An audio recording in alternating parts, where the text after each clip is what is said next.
Hey everybody, Brandon Neal here, founder of Freedom Wealth, and today I want to tell you guys a story. Well, actually two stories. So one is about a 25-year-old young man that loves being active, lifts all the time, likes to go play basketball with friends, and one day playing basketball didn't go so well. So he went up for a layup and came down on someone else's foot and rolled his ankle and actually ended up tearing his MCL. So why am I telling you guys a random story about some guy that tore his MCL? People do this all the time, right? Yes, but there's a financial principle behind this one. So the individual that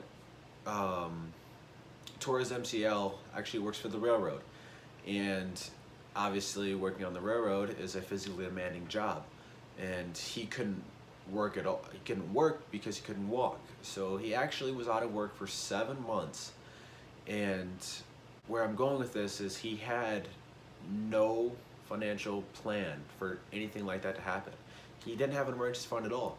So if he wasn't lucky enough to have injury pay from railroad and still actually be living at home with his parents, he would have been screwed. He would have had to take on a lot of high interest debt because he didn't have any money put away for an instance like that. And 7 months is a long time to go without working. So through that, he learned the importance of an emergency fund, and I'm sure he'll never go without having at least some cash cushion in his bank account going forward. And the second story I want to tell you guys is about a family that lives in Florida, and at the start of the summer, their AC unit went out. That's no good, right? Living in Florida and can't cool your house down when it's 95, 100 degree weather. That doesn't mix well. So naturally, the family had to call a repairman and get their AC unit fixed. Well, it turns out that the unit couldn't just be fixed. They had to replace the entire thing. That's a big hit, right? Ended up costing about $4,000. But unlike the young man that tore his MCL playing basketball, the family had an emergency fund. So while it wasn't great to have to spend an unexpected $4,000, they were still able to do so without having any serious financial repercussions because they had an emergency fund in place. Those are just two real life stories of what an emergency fund is for and how having one versus not having one can impact your life. So I guess I should tell you guys what makes a good emergency fund, right? Well, there's not one number because an emergency fund is really based off of your expenses. Because if me, per se, has a different amount of expenses versus someone that has a family of 5, because taking care of 5 people versus myself is obviously a lot more expensive. So they're going to need a bigger emergency fund than I would personally. So experts say usually 3 to 6 months of expenses is in cash is a good emergency fund.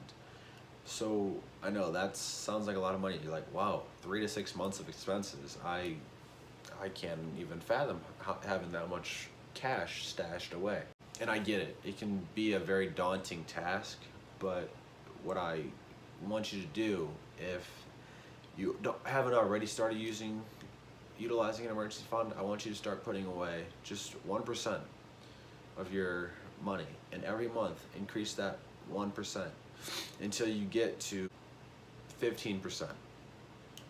And then before you know it, you won't even realize that that money is coming out because it gradually built up instead of just being a huge shock that the money was gone. But another thing that's important to realize with an emergency fund is that having money sitting in cash, while it's important for liquidity reasons, you're actually losing money due to inflation. So it's smart to look for a high yielding savings account. Personally, I use Ally because they're sitting at 1.6%. While it's still not outpacing inflation, it's keeping up very closely to it. So the money I put in isn't losing that much value, and it provides a lot of value and the safety aspect. What if you're still in college like me? Well, 3 to 6 months of expenses, who knows what that even actually means because you're in college still. What I want you guys to do, if you're in college like me, get an emergency fund of $1,000.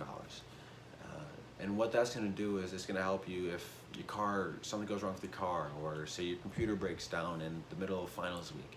Now you have money that you can put towards that, and it's not a catastrophic event. I hope this helped you guys realize the importance of having an emergency fund, and I'll be producing more content for you guys on different topics like this one going forward.